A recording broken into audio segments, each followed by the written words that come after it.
Recently, a long-anticipated event took place in Athens. The youngest daughter of Queen Anne-Marie, Princess Theodora, married Matthew Kumar in a grand ceremony at the Metropolitan Cathedral, the same church where her parents were married 60 years ago. Princess Theodora arrived wearing the stunning Khedive of Egypt tiara, a piece that has become a treasured family tradition. This legendary heirloom once belonged to her grandmother, Queen Ingrid, and has since adorned the heads of all the family's brides. In honor of this special occasion, I decided to look back at other Greek royal brides and their glittering tiaras, which not only reflect their royal heritage, but also tell stories deeply rooted in the past, preserving family traditions. Join me as we embark on a journey through the dazzling jewels of Greek royal brides, and don't forget to choose your favorite wedding tiara. Before we begin, please support my channel by clicking the like and subscribe buttons. Thank you. Let's begin with the wedding of Prince Nicholas, son of King George I, and Queen Olga of the Hellenes, to Grand Duchess Elena Vladimirovna of Russia. This marriage, which took place in August 1902 in Tsarskoye Selo, united the Greek and Russian royal families, and the ceremony was marked by the impressive imperial jewels worn by the bride. Elena wore the famous Kokoshnik-style diamond tiara, featuring a remarkable 13-carat pink diamond created for Empress Maria Feodorovna, wife of Tsar Paul I. This majestic piece, set with approximately 1,400 diamonds, shimmered with a unique, gentle movement as the bride walked, thanks to the flexible diamond setting. The large pink diamond at the center added a distinctive touch, making this tiara truly one of a kind. Today, this magnificent jewel is housed in the Kremlin's Diamond Fund and remains one of the most renowned Romanov treasures still preserved in Russia. In addition to the tiara, Elena wore massive diamond cherry earrings, which once belonged to Catherine the Great. These earrings, adorned with Brazilian diamonds, were so heavy that special supports were required to distribute their weight. It is said that during the wedding banquet, the bride, uncomfortable with the earrings, removed them and hung them on the rim of her glass, much to the amusement of the imperial court. Completing her bridal ensemble was a necklace composed of enormous diamonds, including a central stone weighing 32 carats. This necklace, crafted during the reign of Catherine the Great, was strung on silk for added flexibility and comfort. Together, these jewels were a testament to the incredible wealth and opulence of the Russian imperial court. When I look at the photographs of this wedding, I can't help but notice that Elena appears rather exhausted. And it's no surprise given the sheer weight of the jewelry she wore. While the splendor and grandeur created an unforgettable image, it undoubtedly came at the cost of some discomfort for the bride. Moving on to the next wedding in the Greek royal family, we come to the marriage of Prince Nicholas's younger brother, Prince Andrew of Greece and Denmark, to Princess Alice of Battenberg. Their wedding took place in October 1903 in Darmstadt, further strengthening the ties between several European royal houses. The couple had first met the previous year at the coronation of King Edward VII and Queen Alexandra, Alice's relatives. For her wedding day, Princess Alice chose a particularly meaningful piece from her family's collection, a diamond star tiara, which had also been worn by her mother, Princess Victoria of Hesse. This tiara, created in the late 19th century, when star motifs were highly fashionable among European aristocracy, was adorned with diamonds gifted to Victoria by her grandmother, Queen Victoria. In the wedding photographs, the diamond stars are just visible above the orange blossoms in Alice's hair, adding a unique sparkle to the bride's look. Sadly, this original masterpiece was lost during World War I. Princess Victoria had left her jewels, including the famous star tiara, in Russia with her sister, Empress Alexandra Feodorovna, for safekeeping. Like many other treasures, they were lost in the aftermath of the Russian Revolution, and their fate remains a mystery to this day. Now let's turn our attention to the next Greek bride, Princess Marie Bonaparte, who married Prince George of Greece and Denmark in November 1907. They had a civil ceremony in Paris, followed by a religious wedding in Athens. Although Marie did not wear a tiara during the ceremony, she received one of the most remarkable pieces in her collection as part of her wedding trousseau, the olive wreath tiara, created by the renowned jewelry house Cartier. Made for Princess Marie's wedding, the tiara was among the gifts displayed in a Cartier window in the weeks leading up to the wedding. The tiara was adorned with 11 diamond olives, which could be swapped for other gemstones. Originally, the olives were set with emeralds, though Marie sometimes replaced them with rubies. At the center of the wreath was an enormous pear-shaped diamond. The olive wreath motif was not chosen at random. It evoked the classical designs from the Napoleonic era, emphasizing Marie's French imperial heritage as a descendant of the Bonaparte family. The design also reflected her new role in the Greek royal family, where the olive wreath holds cultural significance. After her death in 1962, the tiara was auctioned about 3 decades later. By that time, the pear-shaped diamond and the interchangeable stones had been lost, but in 1999, the tiara was purchased by the Albion Art Institute, which restored it to its original appearance. Today, this stunning piece can be seen in exhibitions around the world. The next bride is Princess Olga of Greece and Denmark, daughter of Prince Nicholas and Grand Duchess Elena Vladimirovna. In October 1923, she married Prince Paul of Yugoslavia in Belgrade, and for this wedding, Olga appeared in an elegant diamond lattice tiara, which perfectly complemented her bridal look.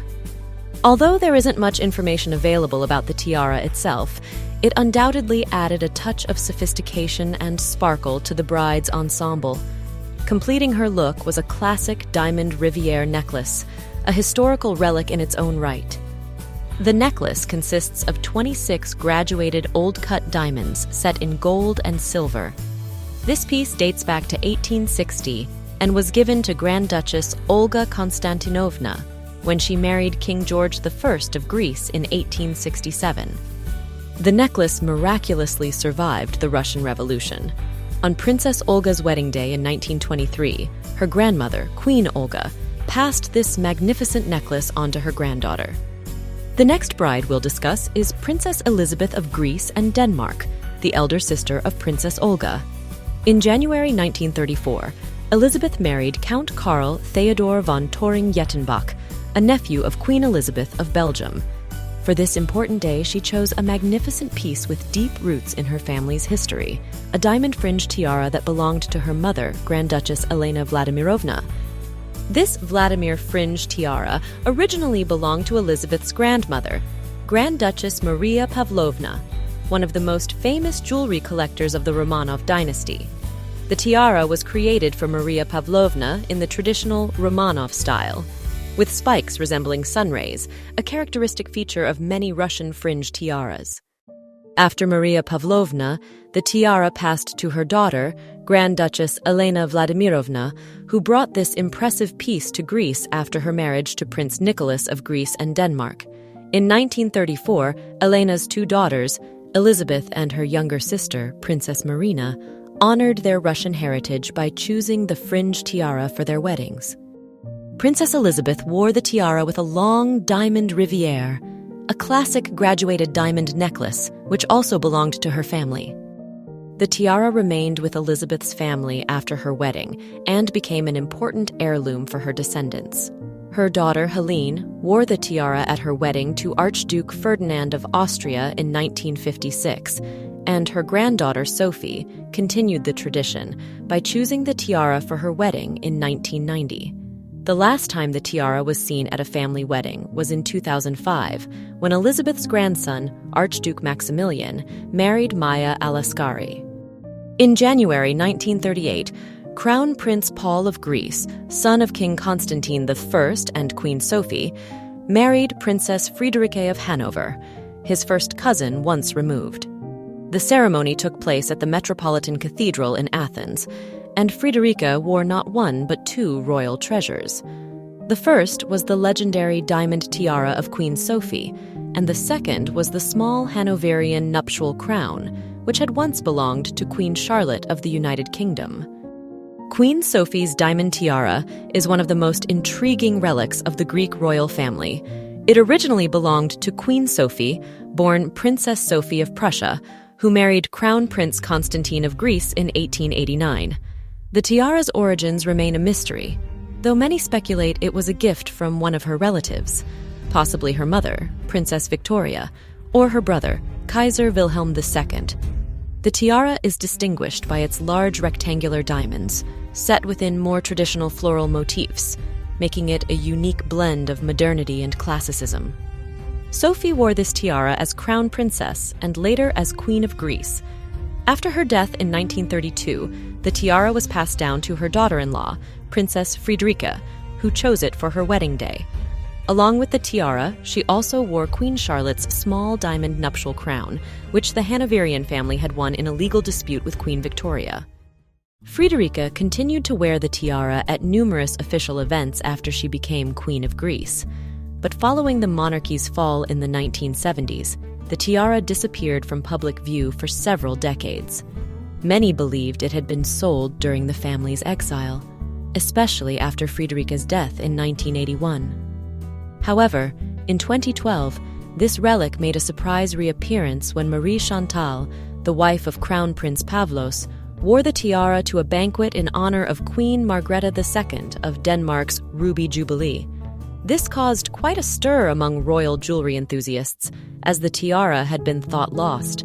It remains a mystery why the tiara had not been worn for so long, and why Queen Anne-Marie herself has never been seen wearing it. In May 1962, Princess Sophia of Greece and Denmark married Infante Juan Carlos of Spain, who would later become King of Spain. Sophia wore the exquisite Prussian tiara, which became a symbol of her royal identity and a family tradition passed down through generations. The Prussian tiara was crafted by the jeweler Koch for the only daughter of Kaiser Wilhelm II, Princess Victoria Louise. The tiara is a small and balanced kokoshnik made of diamonds and platinum, featuring a neoclassical design. A laurel wreath crowns the top of the tiara, resting on columns adorned with gemstones and a Greek meander base. At the center of the tiara hangs a double pear-shaped diamond cluster pendant, which gives the piece a sense of kinetic energy as it sways with the wearer's movements. Originally, the tiara was gifted to Victoria Louise by her parents. In 1938, when her daughter, Princess Friederike, married Crown Prince Paul of Greece, Victoria Louise passed the tiara on to her as a wedding gift. The tiara's neoclassical elements, like the laurel leaves and meander, were a perfect fit for the future Queen of Greece. In 1962, the tiara passed to the next generation when Friederike gifted it to her daughter, Princess Sophia, for her wedding to Juan Carlos.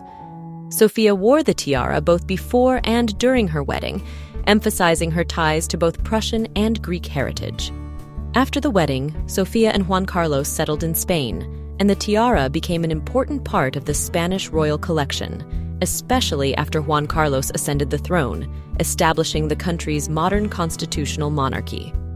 In 2004, the Prussian tiara once again made a significant appearance when it adorned the head of the future Queen of Spain, Letizia, at her wedding to Felipe VI. Now, we turn to the wedding of King Constantine II and Princess Anne-Marie of Denmark and her bridal tiara with a special family history. For this momentous day, Anne-Marie chose the Khedive of Egypt tiara, which has become one of the most frequently worn bridal tiaras in the family. The Khedive of Egypt tiara was created in 1905, commissioned by the last Khedive of Egypt, Abbas II, as a wedding gift for Princess Margaret of Connaught when she married the future king Gustav VI Adolf of Sweden. Their love story is closely tied to Egypt, as Gustav Adolf proposed to Margaret during their visit to Cairo, where he fell in love with her during a dinner at the British consulate. In honor of this important country for the couple, the Khedive commissioned the tiara from the renowned jeweler Cartier. The tiara represents both the romantic story of the couple and the elegant simplicity of early 20th century style. After Princess Margaret's death in 1920, the tiara was passed on to her only daughter, Princess Ingrid.